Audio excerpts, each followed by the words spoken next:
Probablemente esta sea la rueda de prensa más larga que yo haya dado en los últimos tiempos, y es que el tema lo merece, ¿no? El tiempo que le hemos dedicado yo creo que lo merece. Estarán ustedes de acuerdo conmigo que el reconocimiento y la regulación efectiva de un nuevo derecho en Extremadura, como el de la Renta Básica Extremeña de Inserción, ha sido y está siendo, pues como un parto de primeriza, largo, doloroso, lento, lleno de incertidumbres, y yo creo que eso justifica que le dediquemos toda la atención que necesita el tema. Las causas de esa lentitud, de ese dolor y de esa incertidumbre, no puedo ocultar ni minorar que corresponden fundamentalmente al Gobierno, que ha sido el gestor, que no ha sido capaz de poner una ley aceptable, no ha sido capaz de pasarla del papel a la realidad, contribuyendo a la frustración no solo de los afectados por la renta básica, sino de todas las personas que esperan que la política sea la palanca para resolver los problemas y para tratarlos. Es decir, que ese marco me parece necesario, porque si no, no se entiende lo que ha ocurrido, lo que está ocurriendo. La reacción del Gobierno en este largo proceso nos parece que ha sido tardía y llena de errores. Nosotros sugerimos que hubiera un cambio en la consejería y que se dedicara un consejero o consejera exclusivamente a las políticas sociales y especialmente a la renta básica, que era algo nuevo en Extremadura. Así se hizo y, bueno, a priori parece medianamente razonable que pueda haber algunos criterios de gestión distintas. Y eso es lo que tenía que haber sido la propuesta de modificación que presentaba el Gobierno, que fueran unos retoques procedimentales para que lo que no había ido bien...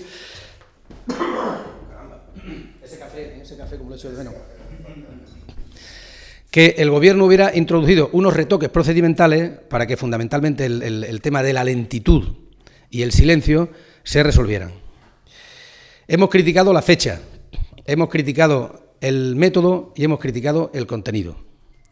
Insisto en que la fecha del 26 de agosto no es una fecha medianamente viable para iniciativas legislativas, para modificaciones legislativas.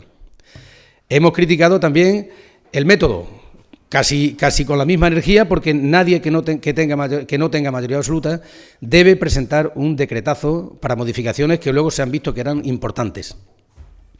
Y criticamos el contenido del decreto ley en su momento, porque había en ese decreto ley algunas mejoras, que ya las detallamos, algunos recortes, algunos retrocesos sobre lo que ya existía, y desde luego había también zonas oscuras que requerían concreción y clarificación. La disyuntiva que tenía Izquierda Unida, después de decir que no a la fecha y después de decir que no al procedimiento, era decir que no también a la conversión del proyecto de ley en decreto ley. Con lo cual, eso nos llevaba a la situación actual que hemos criticado y que ha sido la que ha originado esta enorme bolsa de indignación y de incertidumbre. Por lo tanto, nosotros hicimos una apuesta sobre todo para desatascar la situación en la que estamos. Esas 10 o 12.000 solicitudes que hay que no tienen respuesta todavía, después de un año muchas de ellas, eso nos parece insostenible e impresentable desde el punto de vista de cualquier administración. Entonces hicimos el esfuerzo de aceptar la discusión como proyecto de ley para darle empujón y que el coche arranque de una vez. Pero también nosotros hemos aprovechado la ocasión para clarificar esas cosas que en el decreto venían como muy ambiguas. Y una vez que entramos a hablar del tema, queríamos aprovechar la ocasión para introducir mejoras en la ley. Cosas que no se contemplaron antes, que ahora se pueden contemplar y que harían que sea la ley mejor y que responda mejor a lo que se pretendía. Y con este objetivo, el de clarificar, rechazar posibles retrocesos en la ley e introducir mejoras, hemos preparado 27 enmiendas que deben aprobarse, lo digo, deben aprobarse, y que desde luego contribuirán a hacer una ley mejor de la que teníamos y que permitirá introducir procedimientos más rápidos para su resolución y algunas cosas que no estaban demasiado claras que queden ya concretadas. Hemos agrupado las enmiendas nuestras, se las pasaremos por PDF porque ustedes comprenderán que suponen un documento relativamente voluminoso, y hemos agrupado las enmiendas en 4 grupos. Las que se refieren a los números de la renta básica, las cuantías. Primero, hemos propuesto que se cambie el umbral que da acceso o que no da acceso a la renta básica para que se contemple el 75% del IPREN anual, pero que sea por 14 pagas, no por 12. Eso, digamos, es la cantidad mínima que te permite solicitar la renta básica y disfrutarla o no, según que estés por encima o por debajo de esa cantidad. Antes estaba el 75% del IPREN por 12 pagas, se calculaba, que suponía en cómputo anual 4.792 euros. Quien ganara más de esas cantidades no tenía acceso a la renta básica extremeña de inserción. Nosotros creemos que hay que hacerlo, el cómputo hay que hacerlo anual, sí, y prorrateo mensual cuando sea necesario, pero por 14 pagas, lo cual llevaría la cantidad anual a 5.591. Pasaríamos como umbral de entrada, o como el dintel de la puerta que te permite entrar o no entrar, pasaríamos de 4.792 a 5.591. Y esto tiene consecuencias después en la cantidad inicial de la renta básica y en la cantidad final. El decreto, uno de los recortes o de las reducciones que contemplaba, era quedarse en el 125% del IPREN. Nosotros hemos propuesto en nuestras enmiendas que la renta básica parta del 80% del IPREN, que son 426 euros, y que llegue, como estaba antes, al 135% del IPREN, que son 719. Esto supone incrementar el umbral de entrada que contenía el decreto, incrementar el umbral de llegada que tenía el decreto. Superamos el tope mínimo y superamos el tope máximo. Y esas enmiendas están bien argumentadas. Se trata de homologar la cantidad de la prestación con otro tipo, con los famosos 426 euros, ustedes lo saben. Se trata de dignificar la prestación y homologarla a otras que hay. Segundo grupo de enmiendas, las que se refieren a la flexibilización de los criterios para que la gente la reciba, en cuanto a unidades familiares. Creo que si ustedes se adentran un poco en el tema de la protección social y de las ayudas a la familia, verán que el modelo tradicional de familia se ha diversificado muchísimo. Hay modelos familia de lo más raro, digamos. El cuadro histórico del papá, la mamá y sus niños, ese ya es el menos frecuente. Ahora hay familias monoparentales, familias uniparentales, familias que conviven con ascendientes de primero y segundo grado, en fin. Entonces la ley tiene que dar respuesta a todas esas situaciones familiares que hay, y ahora es mucho más preciso la ley, pero lo que a nosotros importa, y que no estaba claro en el decreto, es que se podrán conceder más de una renta básica en el mismo domicilio, porque hay que reconocer que puede haber unidades familiares diferentes en el mismo domicilio. Y eso el decreto no lo contemplaba. Decía expresamente que no podrá concederse más de una renta básica por tal. Ahora podrá haber 2 o 3, depende de la estructura familiar que haya. Porque sabemos que hay muchas situaciones en las que la hija madre soltera con el niño ha vuelto a casa de sus padres. La pareja casada, joven casada, que tuvo problemas por la hipoteca, etcétera, etcétera, vuelve a casa de los padres. Y a veces incluso un hermano mayor ya está así. Quiero decir que la estructura familiar es tan diversa que la ley tiene que entrar mucho en detalle para dar acceso a todas esas situaciones y que no quede nadie fuera. Entonces, lo sustancial de esa enmienda es que podrá haber más de una renta básica por domicilio, porque se sigue reconociendo que puede haber más de una unidad familiar en la misma casa. Hay también una modificación importante en la imputación del patrimonio, porque en la ley anterior había un apartado del artículo 10 que decía que no podrán ser perceptores de la renta básica los beneficiarios que sean titulares de propiedad o usufructo de bienes, muebles o inmuebles cuya explotación o venta les pudiera suministrar cantidades superiores a la renta básica. Eso ha sido la causa de que muchas de las que se rechazaron en su momento era por eso, porque se imputaba el 100% del valor catastral de determinados bienes, y eso era un error garrafal, un gazapo inmenso que tenía la otra ley. Ahora se imputará lo que establece el IRPF, que es el 2 o el 3% del valor catastral. No es lo mismo imputarte 500 euros porque tienes una cochera y dividido entre 12 te sale, la cochera vale 6.000 euros, ya saben ustedes, 500 euros al mes. No es lo mismo eso a que te imputen 20 o 30 euros, ¿no? Y eso fue causa de muchas exclusiones que ahora no serán así. Por lo tanto, se clarifica lo que afecta a la imputación de bienes y a la estructura de la unidad familiar. Había otros aspectos que eran, digamos, conflictivos.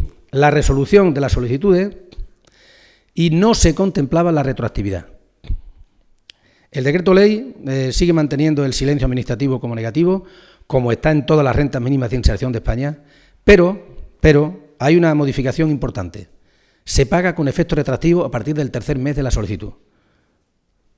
Si pides la renta básica, tardan 5 meses en reconocerte que tienes derecho, te pagarán los 2 meses atrasados que te deben. Eso está en la ley. Antes no figuraba así. Y esa retroactividad nos parece a nosotros interesante porque puede dar un poquito de alivio a las personas que estén en esa situación. Había otra cosa que se refería al proyecto individualizado de inserción. Nosotros hicimos hincapié en la discusión de la otra ley, y por supuesto en esta también no puede ser un retroceso, las alusiones a las agencias de colocación. Había una preocupación enorme que compartíamos con otros colectivos y con el tercer sector para que los titulares de la renta básica pudieran acabar siendo mano de obra barata por determinados procesos de colaboración, de reinserción, etcétera, etcétera. En el proyecto de ley hemos puesto una enmienda para que desaparezcan todas, creo que son 7 enmiendas las que hay, todas las alusiones a las agencias de colocación y todo el poder para elaborar el proyecto individualizado de inserción y las correspondientes medidas de reinserción familiar y sociolaboral corresponden a los trabajadores sociales y al SESPE. Todo el protagonismo es para ello, el control, la tutela, la supervisión de todas esas medidas corresponde a los trabajadores sociales y al SESPE. Se aclara también ahora la compatibilidad de la ley con otros trabajos. Conozco casos de alguno que le ha sido anulada la renta básica porque durante un mes han ganado ciertas cantidades superiores a la renta básica. Ahora el cómputo de esos otros trabajos complementarios se hace trimestral y se pone el tope del 35%. O sea que es perfectamente compatible con la vendimia, con la aceituna, con la cereza, con el espárrago, etcétera, etcétera. Si en cómputo trimestral se puede superar hasta el 35% de la renta básica. Y si en esos trabajos temporales, en cómputo de 3 meses, alguien gana el 40% más de la renta básica, tendrá una reducción del 5%. No del 35% ni se la quitan, una reducción del 5%. Y esa clarificación nos parece que era necesaria. Y hasta aquí llego, porque hay un punto que lo reconoce el decreto y que por lo tanto no ha sido enmendado, pero en cualquier caso me parece que debe saberse, el que afecta al reconocimiento de la renta básica y las sucesivas ampliaciones y renovaciones. La situación actual establece renovación por 6 meses y ampliación por 6 meses sucesivos siempre que las circunstancias y los requisitos lo justifiquen. En el tercer semestre había una reducción del 90% y en el cuarto semestre esa reducción venía al 80%. Eso es absolutamente injusto, porque una familia en el tercer semestre cobra y come y necesita igual que en el anterior y en el anterior. Ahora la renovación, y esto creo que es la modificación quizá de lo más sustancioso del decreto y que no ha sido necesario enmendarlo, pero que lo hubiéramos enmendado si hubiera hecho falta. Ahora la renovación va a ser por 1 año sin penalizaciones en las ampliaciones sucesivas. En fin, yo sé que esto podemos estar aquí muchísimo tiempo, creo que ya estoy incumpliendo la palabra de hacer mi comparecencia breve, las explicaciones, pero creo que el tema lo merece y les pasaremos las enmiendas en un documento informático y en cualquier caso, como siempre, si ustedes quieren hacer preguntas, pues estoy a su disposición. Sí, pero en el asunto de la convocatoria, ¿habéis sido alguna enmienda para que esté siempre abierto? Es verdad. Le agradezco que me pregunte eso porque lo tenía apuntado, pero no le he dicho. El tema de las convocatorias era un tema conflictivo. Y entonces que en principio no se veía, sobre todo porque en el decreto quedaba muy ambiguo, no se precisaba ni cuántas, ni durante cuánto tiempo, ni cuándo. Incluso salió una nota de prensa, que no sé si era correcta o no, que decía que el Gobierno estaba pensando abrir un proceso de convocatoria antes de fin de año, con lo cual la gente se ha asustado, ¿no? Nosotros hemos aceptado que pueda haber convocatorias que serían 4 al año. El gestor nos ha pedido, dice, darme un tiempo, como en el SESPE, para recibir documentación y un tiempo para resolver. Entonces, en cada trimestre se abrirá una convocatoria de 2 meses y el tercer mes será para resolución y comunicaciones. Por lo tanto, va a estar, yo creo que no se reduce mucho el derecho a presentar la solicitud porque habrá durante 8 meses a lo largo del año, vas a tener posibilidad de presentar las solicitudes. Igual que en el SESPE tú llegas a tu documentación de tu despido, tu finiquito, etcétera, hasta el día 25 y el día 26 no pierde el hecho y hombre, espérate. Y luego 15 o 20 días después estás cobrando, ¿no? Pues eso es lo que nosotros queremos que ocurra con esto. Hemos, digamos, aceptado la petición técnica del gestor de que haya varias convocatorias, que serían 2 meses en cada trimestre y el tercero para presentar solicitudes. Hay otra cosa que también en esto de las convocatorias, porque dice, bueno, y ahora se concede por 1 año y después, en el último trimestre, hay una enmienda que lo especifica, en el último trimestre en el que uno disfruta de la renta básica, puede pedir la renovación Y como, si lo piden en el último trimestre, es evidente que a partir de 3 meses, si le reconocen el derecho, no habrá espacio en blanco, sino que la renovación tendrá efecto desde el día siguiente al que venció el derecho que tenías.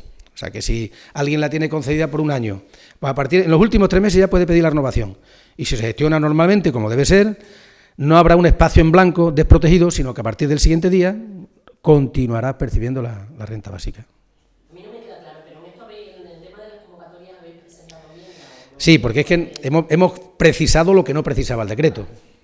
Mire usted, tiene que haber por lo menos 4 convocatorias amplias, 2 meses en cada trimestre. O sea, enero, febrero, marzo, abril, mayo, julio, agosto, etcétera, etcétera. Y además, tiene que abrir en el último trimestre del presente año, o sea que en octubre, tienen que abrir una convocatoria para acabar de quitar temores y dudas y esas cosas. ¿Ya? Lo de la actividad, eso lo contempla ya el decreto y nos parece muy bien, sí. Y has dicho al principio que tienen que ser aprobadas todas. Bueno, eso sería hacer una quiniela de 15, pero nosotros queremos que se aprueben todas. Tienen que aprobarse todas porque están muy repensadas, muy estudiadas, con mucho detalle. Hemos recibido propuestas de trabajadores sociales, el compañero Víctor presentó 15 enmiendas y por lo menos 8 ya van presentadas. En fin, hemos presentado... Las enmiendas están muy estudiadas, muy al detalle, y algunas son de una sola palabra, y otras son un amplio texto de media página, ¿no? Y están incrustadas perfectamente en el texto y clarifican, mejoran y evitan los retrocesos que contenía el decreto. Vea, dime, por favor. Entonces, los 4 grupos de enmiendas serían cantidades y incrementos por miembro de familia, cantidades. El aspecto de las convocatorias, que nosotros aceptamos que puede haber, es que la situación actual de que esté permanentemente abierto la recepción de solicitudes, pues como que no ha funcionado mucho. Entonces, vamos a darle un margen al gestor que dice, esto así yo te garantizo que al final es más rápido que de la otra manera. Venga, vamos a arriesgarnos. Izquierda Unida se ha arriesgado en esta decisión porque queremos fundamentalmente eso, que se desataque la situación que hay y sobre todo que vaya más rápida. A lo mejor no es la ley perfecta, pero si es más rápida, prefiero.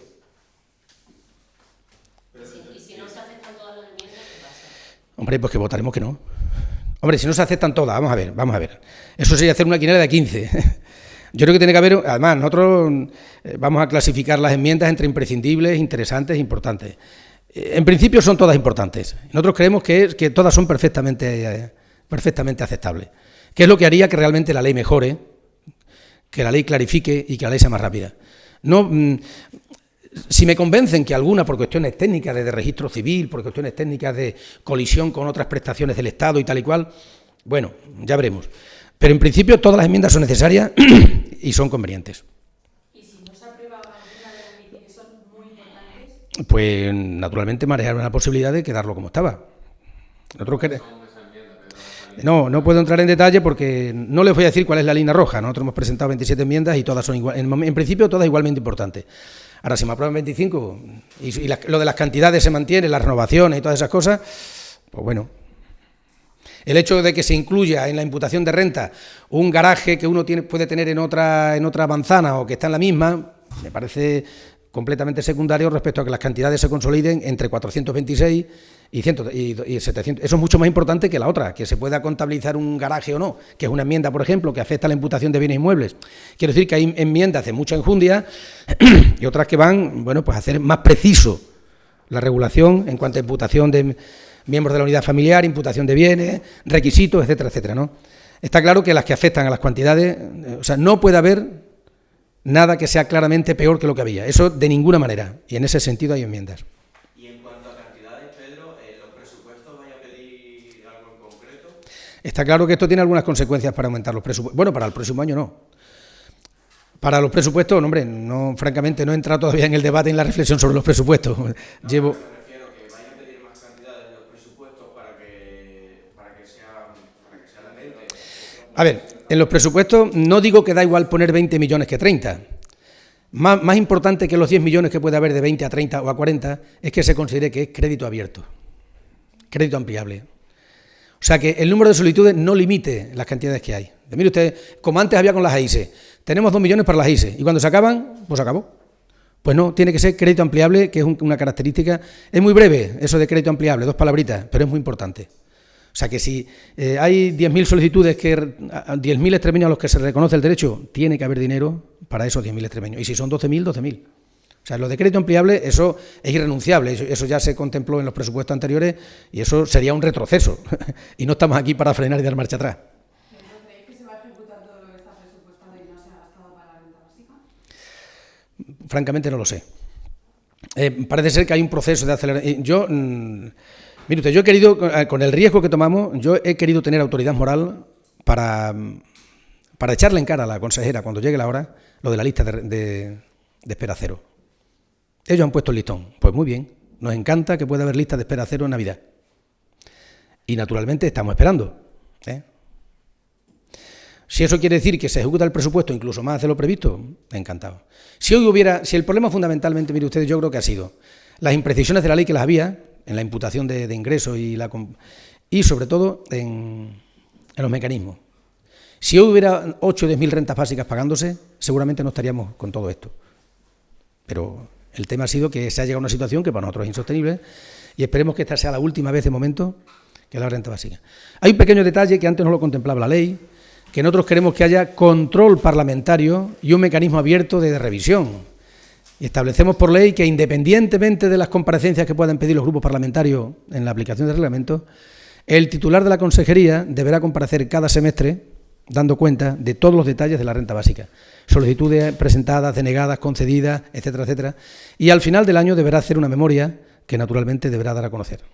2 comparecencias por semestre y una memoria anual. Eso nos parece que... Es cierto que había control parlamentario siempre por iniciativa de los grupos, pero ahora por ley se establece esa comparecencia y esa memoria. ¿Pero eso es una enmienda o...? Eso es una enmienda, sí. Eso también es una enmienda. Sí. El decreto no contemplaba ningún mecanismo de control. En fin, espero no haber embarullado el tema con tantos comentarios, con tantas situaciones específicas y eso. Es que el tema es complejo. El tema es complejo.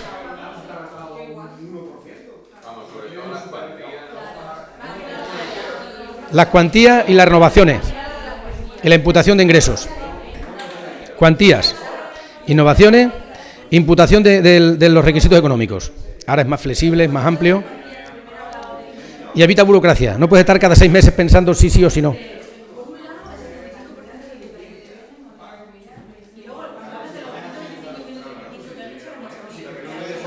A ver.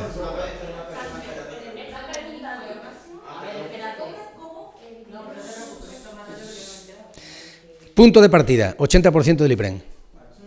Punto de llegada, 135% del IPREN. Y esos son 426 y 700. ¿Qué contemplaba la anterior? La normativa actual contemplaba 75% del IPREN y con carácter general el 125%. Aunque en algunas excepciones pudiera llegar, en algunas. Ahora todos los solicitantes pueden llegar, si tienen hijos suficientes y esas cosas, claro. Para llegar al 135% del IPREN hay que tener varios hijos, porque ahora queda solicitante, 80%. Primer familiar a cargo, 20% más. Segundo familiar a cargo, 10% más. Tercero, 10% más. Cuarto y quinto y siguientes, 5%. Hasta llegar al 135% del IPREN. Antes no, antes se quedaban en el 125%. Eso es lo que pedís vosotros. Sí. Eso es lo que está en el decreto del 75-125, pero ¿qué tenía la ley del 2013? La que se consensuó. 125. El 135 para algunas excepciones. Sí. Pero no, sí, por lo de minusvalía, de alquiler, esas cosas no. Ahora nadie recibe menos y casi todos reciben más. Y ahora de 400 a... 426, 700... Pero lo que hay actualmente, no lo que pedís. 400, con carácter general 665 y excepcionalmente 719. Ahora la excepción es la regla.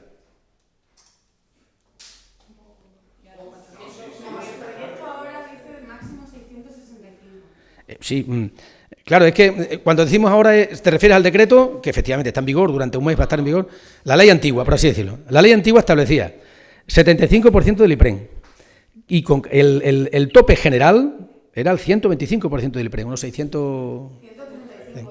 Pero excepcionalmente, Beatriz, excepcionalmente, para casos, en fin, perdidos, por así decirlo, los casos peores, se podría llegar al 135%. Ahora, no hay una excepcionalidad para llegar al 35, eso era general.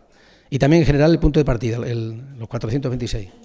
No sé. Digamos, el tope ha dicho que sube de 4.700. El tope, el cómputo anual pasa de IPREN en 12 pagas, el 75%, o IPREN en 14. Con lo cual, el cómputo anual, eso hace que el dintel para entrar es un poquito más alto. O sea, es menos restrictivo. Y las cantidades anuales serían de 4.792. A partir de ahí, antes ya no podías pedir la renta básica. Ese tope ahora pasa a 5.591. Con las enmiendas. Así que hemos aprovechado la ocasión para introducir mejoras. Vamos a intentarlo. Sí. Esto es para equiparar la renta básica a otras prestaciones que hay por ahí, la renta activa de inserción, la renta agraria, tal y cual, que se mueven en esas cantidades. No se justifica que la renta básica sea como una renta de orden menor, así un poco disminuida, ¿no? Muchas gracias y disculpar la parte farragosa. El tema va a ser el jueves, a ver qué piensas esa prueba. Pues yo vengo con la escopeta, ¿eh?